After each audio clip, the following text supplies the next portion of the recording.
Hi, I'm Gareth. I'm one of the psychology lecturers here in Aberystwyth, and I'm going to give you a very brief tour of the facilities here in Pembryn 5. So our first room is our biopack room, and inside Rachel will give you a very brief explanation of the type of things that you can do with the facilities. Hello, I'm Rachel, and this is our physiology lab.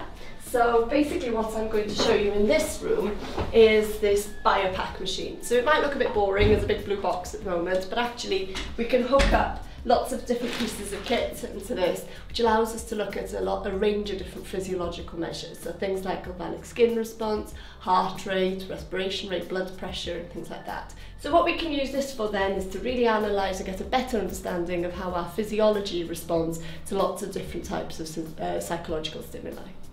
Okay, so that was the biopack room. Our next room in the building will be the child laboratory, where Catherine is actually mentoring a third-year student right now through her study.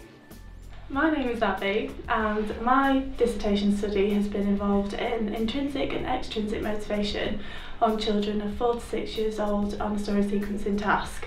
Children were assigned to one of two conditions, either a control condition where no sticker was received, or an experimental condition where stickers were received on completion of story tasks. The study involved children placing stories into an order, so like so.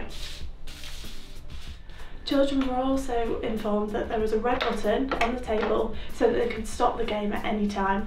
The applications of this study in the real world is understanding how motivation affects young children at the start of their academic career and how they can be encouraged to maintain motivation. For all of our students, we also have testing cubicles available. We have 8 testing cubicles where they can come and practice some of the things that they've learned on their courses. We have a number of cognitive tasks loaded onto the computer and the software to carry out some of their research if they're a third-year student who are looking for participants. On my left here we have our eye tracking suite, in which Catherine and I will show you around. Hello, I'm Catherine. I'm also a lecturer here in psychology. Okay, and what we're going to do is talk to you really a little bit about the eye tracker here to demonstrate how it uses eye movements to track what you're looking at.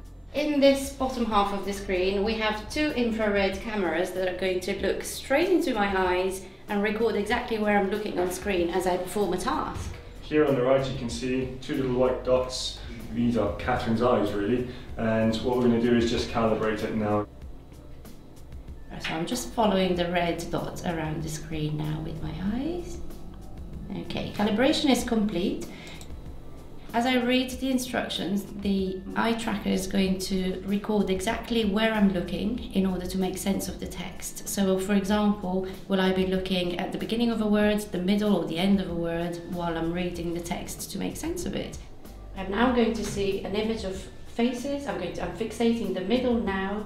I'm going round the monitor in an anti-clockwise circle, and now on that monitor we can see that the eye tracker has recorded exactly where I was looking.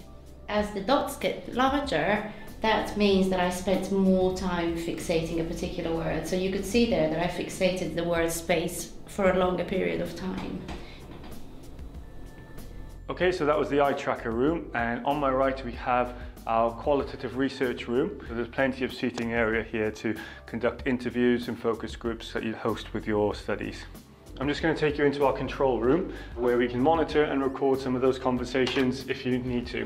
We have access to cameras and recording equipment so that if you would like to speak to your participants while they're being tested in the cubicles, we can simply press the camera or the recording equipment on the button here and also witness what's happening in those cubicles on the main TV screen here. Okay, that was our control room, and I'm going to show you our anechoic chamber, which Nigel will show you around. Hello, I'm Nigel Holt. Welcome to the auditory laboratory here at the University of Aberystwyth. In front of you here you see the new testing machine, which is going to come online very shortly.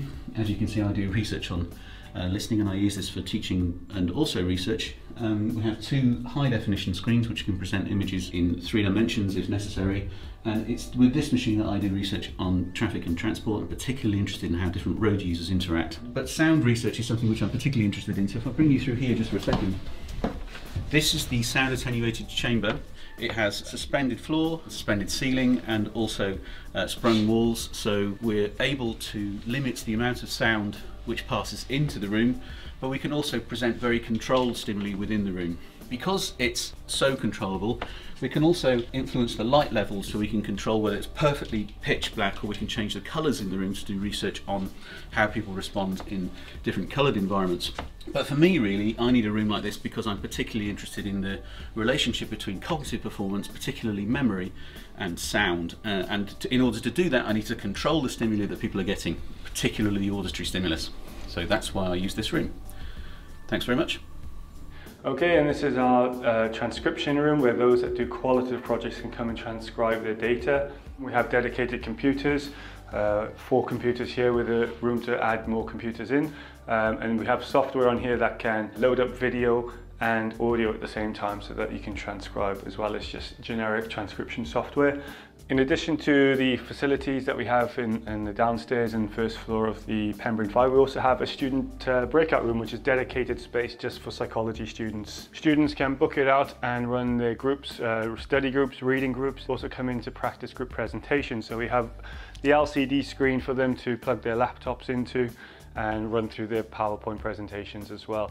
Okay, and this is one of our seminar rooms in Pembryn 5. We have 5 in total, and this has a lovely view over Cardigan Bay. Okay, and here we have psychology's dedicated computer laboratory. The lids do flip over so that they become more functional tables. So it has dual use for practicals and also computing statistics. Okay, well, that's the tour of Pembryn 5, and I hope you enjoyed seeing some of the facilities at Aberystwyth. If you have any further queries about the course or any questions about what to expect at Aberystwyth, please get in contact at psychology@aber.ac.uk.